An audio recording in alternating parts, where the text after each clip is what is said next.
There's something like 15,000 institutions of higher learning around the world, accredited institutions. And if you look at the number of institutions where there's a single faculty member who is known for having a public interest in things like mind-matter interaction, you will find roughly 40.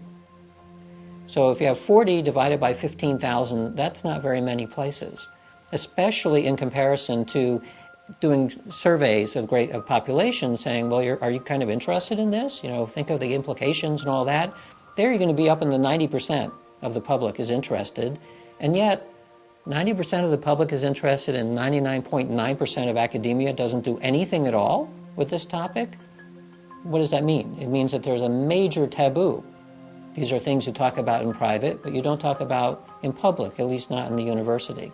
Well, that is a big problem, because the moment that you say this, we don't want to talk about this, it usually says that there's something actually very important in it that is causing the taboo in the first place.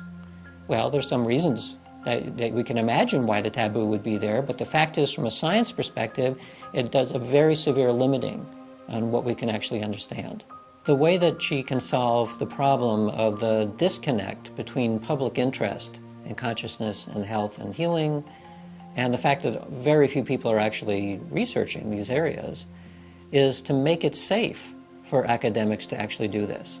Because if you ask academics privately, I'm talking about medical researchers and basically anyone in the academic world, well, why are you not studying the role of consciousness in health and healing? And they will say privately, it's fascinating. Of course, they're humans, they're interested in such a thing, but they find it very difficult to step outside the bounds of their tradition, because then they won't get tenure, they may get fired, who knows what's going to happen. It's not safe.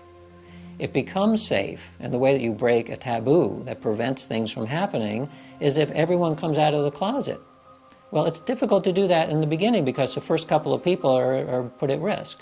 So you need an organization that creates networks that build and build and build, and at some point you reach a critical mass, and then it is safe, because you can point to all of your colleagues saying, well, we're all doing this. Like, you people are not doing it, you're the strange ones now.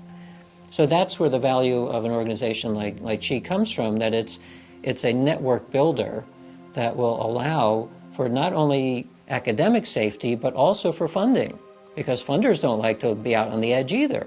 They like to give money where there's some momentum. So that's what I think the promise is of Qi.